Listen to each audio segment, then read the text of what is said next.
Kim Jong ઉનમાં આટલો બધો આત્મવિશ્વાસ કેમ? શા માટે ઉત્તર કોરિયા અમેરિકા સામે ડરતું નથી? ઉત્તર કોરિયા માટે કિમ જોંગ ઉન પાસે કઈ 3 મહા સ્ટ્રેટેજી છે? વિશ્વ રાજકારણમાં ઉત્તર કોરિયાનો ગેમ પ્લાન શું છે?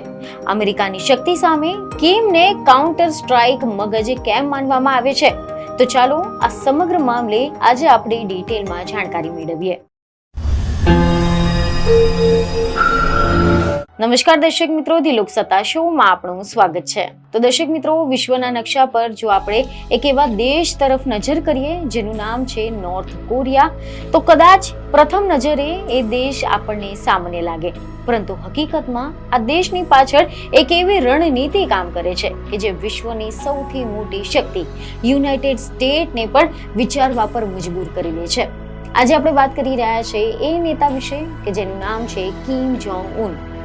એક એવા શાસક કે જેની દરેક ચાલ પાછળ ગણિત છુપાયેલું છે, દરેક નિવેદનના પાછળ સંદેશ છે અને દરેક મૌનના પાછળ એક ચેતવણી છુપાયેલી છે. વિશ્વના રાજકારણમાં કેટલીક એવી કહાનીઓ હોય છે કે જે દેખાય છે તેના કરતાં ઘણીવાર ઊંડી હોય છે, અને આજની આ કહાની પણ એવી જ છે કે જ્યાં એક તરફ છે યુએસ અને તેના સાથી દેશો, ત્યાં જ બીજી તરફ છે એક એવું શાસન કે જેને દુનિયા ઘણીવાર અલગ પડેલું અને જોખમી ગણાવે છે. તે છે નોર્થ કોરિયા અને તેના શાસક કિમ જોંગ ઉન. પરંતુ શું ખરેખર આ માત્ર એક દેશની જીદ છે કે પછી આના પાછળ કોઈ ખૂબ જ ઊંડો અને વિચારપૂર્વક બનાવેલો ગેમ પ્લાન છે? કારણ કે તાજેતરમાં જ્યારે એવા અહેવાલો સામે આવ્યા કે ઈરાન ઉપર અમેરિકા અને ઇઝરાયલ દ્વારા હુમલા થયા, ત્યારે વિશ્વમાં એક સવાલ ઉઠ્યો કે શું હવે આગળનો નંબર કોઈ બીજો હોઈ શકે છે? અને હવે એ જ સમયે ઉત્તર કોરિયાની પ્રતિક્રિયા આવી છે, ખૂબ જ ઝડપી, ખૂબ જ કડક અને ખૂબ જ સ્પષ્ટ. આ હુમલાને તેમણે અન્યાયી આક્રમક ગણાવ્યું છે. પરંતુ આ માત્ર એક રાજકીય નિવેદન નહોતું, પરંતુ આ એક સંકેત હતો. એક સંકેત એવો હતો કે ઉત્તર કોરિયા પોતાના ઈરાન જેવી સ્થિતિમાં ક્યારેય આવવા નહીં દે. અને અહીંથી જ શરૂ થાય છે કિમ જોંગ ઉનની 3 મોટી સ્ટ્રેટેજીની કહાની. પહેલા અને સૌથી મહત્વપૂર્ણ સ્ટ્રેટેજી છે, તો બસ આજે આપણે આ જ બધા વિષય પર વિગતવાર જાણકારી મેળવવાના છે. તો સૌપ્રથમ તમને જણાવી દઈએ કે તાજેતરમાં જ્યારે ઈરાન ઉપર અમેરિકા અને ઇઝરાયલ દ્વારા લશ્કરી કાર્યવાહી થઈ હોવાના અહેવાલો સામે આવ્યા, ત્યારે સમગ્ર વિશ્વમાં ચિંતાનો માહોલ સર્જાયો હતો. પરંતુ આશ્ચર્યજનક રીતે ઉત્તર કોરિયા ડર્યું નહીં. વિપરીત, તે ખુલ્લેઆમ આ હુમલાની ટીકા કરી રહ્યા છે.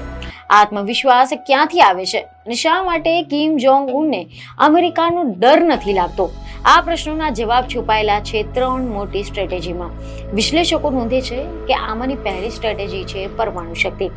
દુનિયામાં એવા થોડા દેશો છે કે જેમને ખુદને પરમાણુ શક્તિ તરીકે સ્થાપિત કર્યા છે, અને ઉત્તર કોરિયા તેમાંના એક મહત્વપૂર્ણ નામ છે. મીડિયા અહેવાલ અનુસાર વર્ષ 2006માં જ્યારે ઉત્તર કોરિયાએ પ્રથમ પરમાણુ પરીક્ષણ કર્યું, ત્યારે સમગ્ર વિશ્વ ચોંકી ગયું હતું. ત્યારબાદ સતત પરીક્ષણો કરીને તેણે પોતાની ક્ષમતાને મજબૂત બનાવી. સ્ટોકહોમ ઇન્ટરનેશનલ પીસ રિસર્ચ ઇન્સ્ટિટ્યૂટના 2025ના અભ્યાસ મુજબ ઉત્તર કોરિયા આશરે 50 પરમાણુ વોરહેડ્સ તથા બીજા 40 વોરહેડ્સ તૈયાર કરી શકાય આટલી વિનાશક સામગ્રી એકઠી કરી ચૂક્યું છે. જુલાઈ 2024માં દક્ષિણ કોરિયાએ ચેતવણી ઉચ્ચારી હતી અને તેનો ઉત્તર તરફથી પાડોશી દેશને ટૂંકી રેન્જ ધરાવતું અને યુદ્ધભૂમિમાં ઉપયોગી એવું વ્યૂહાત્મક પરમાણુ શસ્ત્ર વિકસાવવાના અંતિમ તબક્કામાં છે. આનો સીધો અર્થ એ થાય છે કે કોઈ પણ બીજો દેશ જો ઉત્તર કોરિયા પર હુમલો કરે તો તેના જવાબમાં વિનાશકારી પ્રતિક્રિયા આવી શકે છે. અને આ જ છે ડિટરન્સ થિયરી, એટલે કે ડર દ્વારા સુરક્ષા. અને કિમ જોંગ ઉન આ સારી રીતે જાણે છે કે પરમાણુ હથિયાર એક એવી ઢાલ છે કે જે દેશને સીધા હુમલાથી બચાવે છે. ઈરાન પાસે આ ઢાલ નથી, અને આ જ કારણ છે કે તે અમેરિકા માટે સરળ ટાર્ગેટ બની શકે છે. બીજી સ્ટ્રેટેજી છે ચીન સાથેનો સંબંધ. ચીન અને ઉત્તર કોરિયા વચ્ચેના જે સંબંધ છે તે માત્ર રાજકીય નથી, પરંતુ વ્યૂહાત્મક છે. મીડિયા અહેવાલ અનુસાર એવી માહિતી મળી રહી છે કે વર્ષ 1961થી આ બંને દેશોની વચ્ચે પરસ્પર સંરક્ષણ સંધિ થઈ છે. એટલે કે જો ઉત્તર કોરિયા પર હુમલો કરે તો પછી ચીન તેનો સાથ આપી શકે છે. આ સંબંધ કિમ માટે સૌથી મોટી સુરક્ષા છે, કારણ કે ચીન માત્ર એક દેશ નથી, પરંતુ વિશ્વની બીજી સૌથી મોટી આર્થિક અને સૈન્ય શક્તિ છે.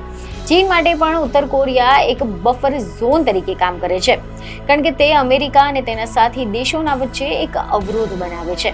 અને તેથી જ ચીન ક્યારેય નથી ઈચ્છતું કે ઉત્તર કોરિયા તૂટી જાય. આ સિવાય એવા અહેવાલ છે કે નિષ્ણાતોના મતે ત્રીજી સ્ટ્રેટેજી છે ભૂગોળ અને લશ્કરી સ્થિતિ. ઉત્તર કોરિયા અને દક્ષિણ કોરિયાની વચ્ચે માત્ર એક ડિમિલિટારાઇઝ્ડ ઝોન છે જે લગભગ 250 કિલોમીટર લાંબો છે અને બંને દેશોની રાજધાની વચ્ચેનું અંતર પણ ખૂબ જ ઓછું છે.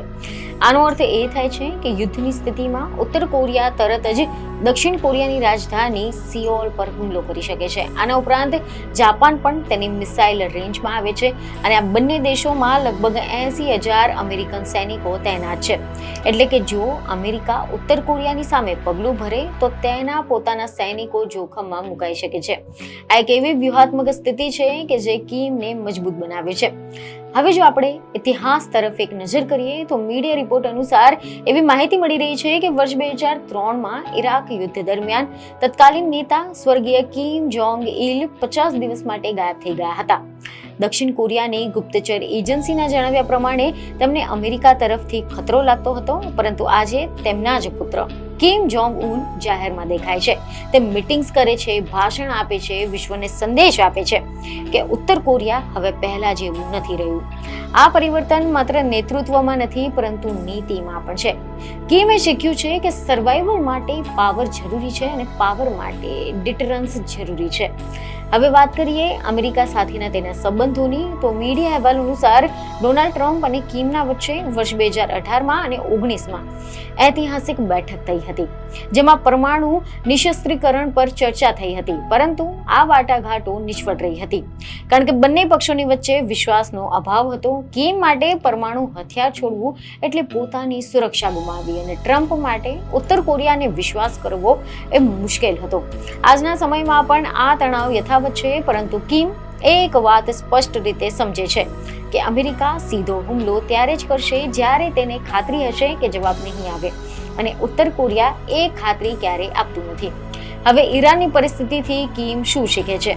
તો ઈરાન પાસે પરમાણુ કાર્યક્રમ છે, પરંતુ તે પૂર્ણ રીતે સૈન્યીકૃત નથી. ઇન્ટરનેશનલ એટોમિક એનર્જી અને એજન્સી દ્વારા પણ એવું કહેવામાં આવી રહ્યું છે કે ઈરાન પાસે પરમાણુ હથિયાર બનાવવાના પુરાવા નથી અને આ જ કારણ છે કે તે દબાણ હેઠળ છે. કિમ માટે આ એક ઉદાહરણ છે કે અડધી શક્તિ કામની નથી, સંપૂર્ણ ડિટરન્સ જ સુરક્ષા આપે છે. વધુમાં ઉત્તર કોરિયા અને રશિયા વચ્ચેના વધતા સંબંધો પણ મહત્વપૂર્ણ છે. ખાસ કરીને રશિયા યુક્રેન યુદ્ધ પછી રશિયા ઉત્તર કોરિયાને આર્થિક અને લશ્કરી સહાય પૂરી પાડી શકે છે, જે કિમ માટે એક વધારાનો આધાર બની શકે છે. હવે જો આપણે આ સમગ્ર પરિસ્થિતિને સમજૂતીમાં લઈએ તો કેટલાક વિશ્લેષકોનું માનવું છે કે કિમ જોંગ ઉનની 3 મુખ્ય સ્ટ્રેટેજી સ્પષ્ટ થાય છે: પરમાણુ ડિટરન્સ, ચીનનો સાથ અને વ્યૂહાત્મક ભૂગોળ. આ ત્રણેય મળીને ઉત્તર કોરિયાને એક સ્થિતિમાં મૂકે છે કે જ્યાં તે અમેરિકાને સીધો પડકાર આપી શકે છે. અને આ જ કારણ છે કે ઈરાન પર થયેલા હુમલાથી કિમ ડરતા નથી. વિપરીત, તે વધુ આત્મવિશ્વાસની સાથે આગળ વધે છે, કારણ કે તેમને વિશ્વાસ છે કે તેમની પાસે એવી શક્તિ છે કે જે તેમને બચાવી શકે છે. અને અંતમાં એક મહત્વપૂર્ણ મુદ્દો એ પણ છે કે કિમ માટે આ માત્ર રાજકારણ નથી, પરંતુ સર્વાઈવલ છે, અને સર્વાઈવલ માટે તે કોઈ પણ હદ સુધી જઈ શકે છે. આ જ કારણ છે કે ઉત્તર કોરિયા આજે વિશ્વના સૌથી રહસ્યમય અને ખતરનાક દેશોમાંનું એક કહેવાય છે, કે જ્યાં દરેક નિર્ણયની પાછળ એક સંદેશ છે, દરેક પગલું પાછળ એક વ્યૂહ છે અને દરેક શાંતિ પાછળ એક સંભવિત તોફાન છુપાયેલું છે. તો હવે આશા છે કે આ માહિતી તમને મહત્વની લાગી હશે, જેથી અમારા વિડીયોને લાઈક અને શેર જરૂરથી કરજો. આ સાથે જ તમને જણાવી દઈએ કે આ સમગ્ર માહિતી માત્ર ને માત્ર કેટલાક મીડિયાના અહેવાલો પર આધારિત છે, જેનીથી લોકસત્તા કે લોકસત્તા જનસત્તા પુષ્ટિ કરતું નથી. બીજને ખબર સાથે ફરી મળીશું. ધન્યવાદ.